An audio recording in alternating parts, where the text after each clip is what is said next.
Au nom du Père et du Fils et du Saint-Esprit, Amen. Grande joie d'être là avec toi en ce 1er juillet, vendredi. Chaque vendredi, c'est une journée de façon spéciale où nous prions pour les souffrants, pour ceux qui sont dans l'épreuve, que nous devons les soutenir par notre prière. Aussi une journée de jeûne et de sacrifices pour ceux qui dans le monde sont vraiment dans de grandes épreuves. Je pense à nos frères et sœurs en Ukraine et aussi tous les chrétiens persécutés partout dans le monde.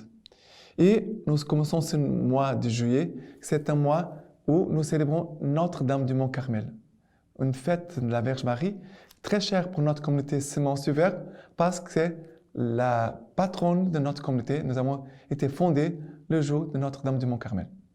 Et aujourd'hui, la première lecture, c'est Amos, chapitre 8, à partir du verset 4.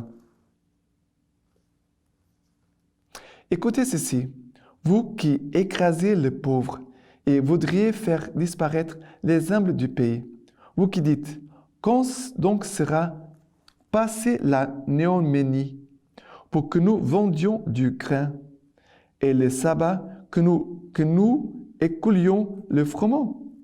Nous diminuerons la mesure, nous augmenterons les cycles, nous fausserons les balances pour tromper, nous achèterons les faibles à prix d'argent et les pauvres pour une paire de sandales, et nous vendrons les déchets du froment.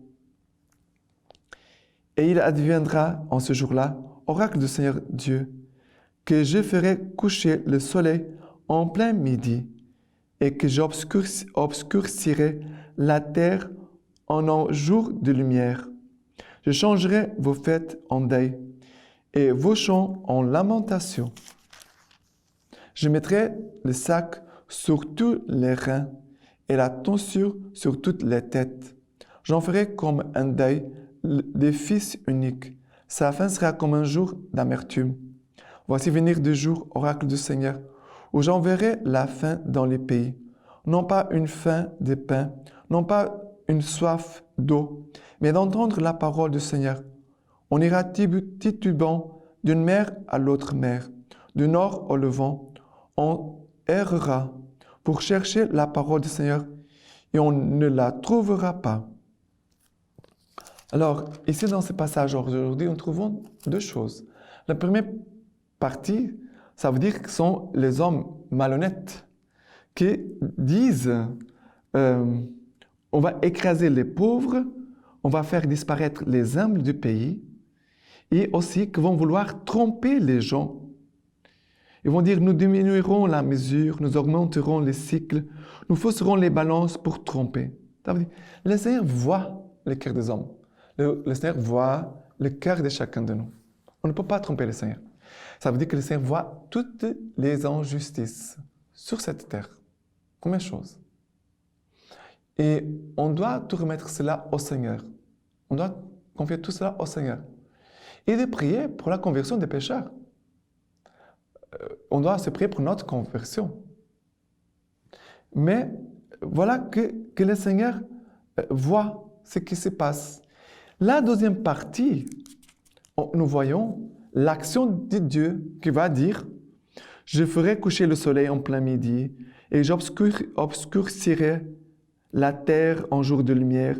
Je changerai vos fêtes en deuil et tous vos chants en lamentation. » Ça veut dire le Seigneur dit « Voilà, vous voulez suivre un mauvais chemin, le mauvais chemin va aboutir en quoi? À tout ce que le Seigneur vient de dire.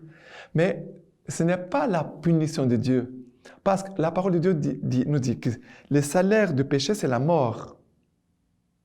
Le salaire du péché, c'est la mort. C'est là où le péché nous conduit.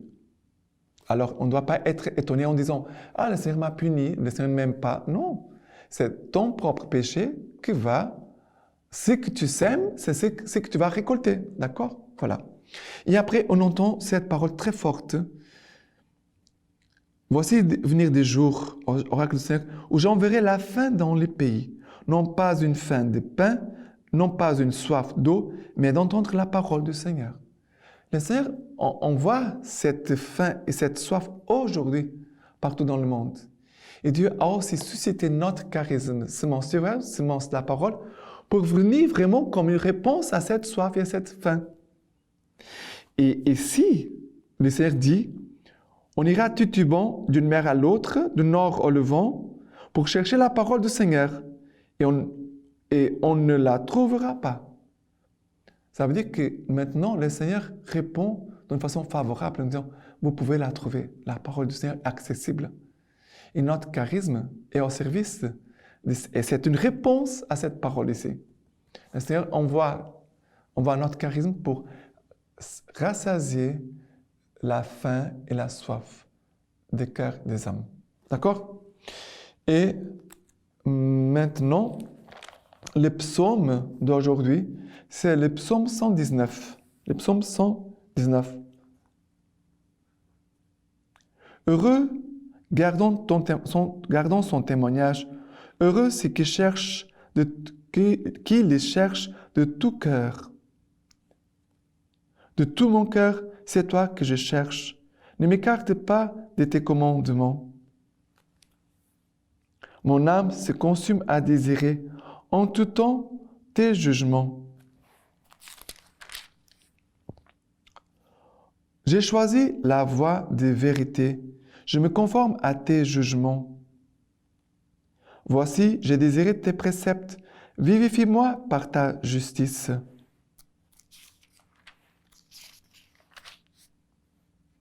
J'ouvre large ma bouche et j'aspire, avide tes commandements. Ça veut dire, ici il dit, j'ouvre large ma bouche et j'aspire, avide tes commandements.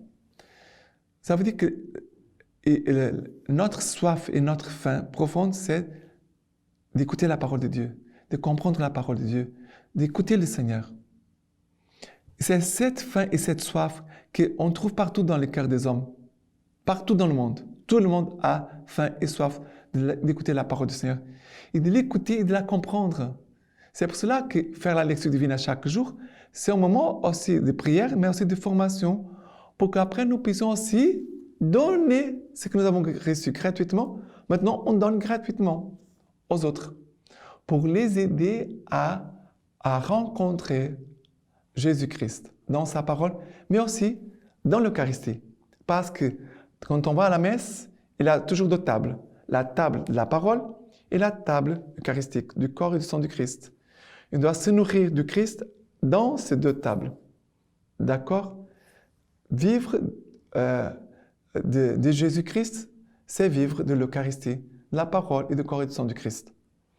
Et maintenant, l'évangile d'aujourd'hui, c'est Matthieu chapitre 9, à partir du verset 9. Étant sorti, Jésus vint en passant un homme assis au bureau de la douane, appelé Matthieu. Il lui dit, « Suis-moi » et s'élevant, il le suivit. Comme il était à table dans la maison, voici que beaucoup de publicains et de pécheurs vinrent se mettre à table avec Jésus et ses disciples. Ce qu'ayant vu, les pharisiens disaient à ses disciples, « Pourquoi votre maître mange-t-il avec les publicains et les pécheurs ?» Mais lui, qui avait entendu, dit, « Ce ne sont pas les gens bien portants qui ont besoin de médecins, mais les malades. Allez donc apprendre ce qui signifie. C'est la miséricorde que je veux et non le sacrifice. En effet, je ne suis pas venu appeler les justes, mais les pécheurs. » Alors Jésus a dit une parole à Matthieu. « Suis-moi. » Une parole a péché Matthieu. Jésus passe et sa parole attire, nous entraîne à la suite de Jésus. La parole nous entraîne à la suite de Jésus. C'est pour ça qu'il faut écouter la parole pour pouvoir suivre Jésus. Et celui qui a écouté la parole, qui se laisse entraîner par Jésus-Christ comme un disciple missionnaire de Jésus, il va aussi entraîner d'autres à la suite de Jésus. Et on voit qu'il y a plein de monde chez Matthieu. Et il y a quelques-uns qui vont critiquer. Il y a toujours des gens qui vont dire du mal. Toujours. Et pourquoi votre maître mange-t-il avec les publicains et les pécheurs? C'est Jésus qui va répondre. Ce ne sont pas les gens bien portants qui ont besoin du médecin, mais les malades. Alors, nous sommes tous malades d'amour, nous sommes tous malades de manque de la force de Dieu. Il nous manque la force de Dieu, il nous manque la grâce de Dieu, il nous manque la force divine. Voilà, nous sommes tous malades. Et c'est pour ça que nous avons besoin de recevoir la parole de Dieu pour qu'elle puisse venir nous visiter dans tous nos besoins. La parole de Dieu vient nous visiter dans tout ce que nous sommes. Et Jésus va dire, c'est la miséricorde que je veux et non les sacrifices. C'est la miséricorde que je veux. Ça veut dire que Jésus veut communiquer sa miséricorde par sa parole. Et maintenant aussi, cette miséricorde que nous recevons nous permettra aussi d'être miséricordieux envers les autres. D'accord? Voilà. C'est le travail de la parole de Dieu dans nos vies. Et maintenant, la lecture patristique, c'est de Saint Augustin. La prédestination des saints. La lumière la plus éclatante sur la prédestination et la grâce, c'est le Sauveur lui-même, médiateur entre Dieu et les hommes. Un homme, le Christ Jésus, par quel mérite préalable de sa foi ou de ses œuvres, la nature humaine qui est en lui a-t-elle obtenu d'occuper cette place? Qui est en lui a-t-elle obtenu d'occuper cette place? Répondez à ma question. Cet homme, comment a-t-il mérité d'être le Fils unique de Dieu, assumé par le Verbe, coéternel au Père, dans l'unité d'une personne divine? Quelle sorte de bien de sa part a précédé cette union? Qu'a-t-il fait auparavant? Qu'a-t-il cru? Qu'a-t-il demandé pour parvenir à cette supériorité inexprimable? Si cet homme, dès qu'il a commencé d'exister, a commencé d'être le Fils unique de Dieu, n'est-ce pas par l'action et l'accueil du Verbe? C'est pourquoi nous devons découvrir en notre chef la source même par laquelle, selon la mesure de chacun, la grâce se répand dans tous ses membres.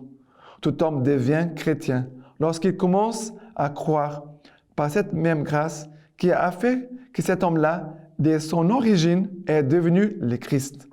Les chrétiens est né de ce même Esprit Saint de qui le Christ est né. La rémission des péchés s'accomplit en nous par ce même Esprit Saint, grâce auquel le Christ n'a aucun péché. Certainement, Dieu a su à l'avance qu'il agirait ainsi.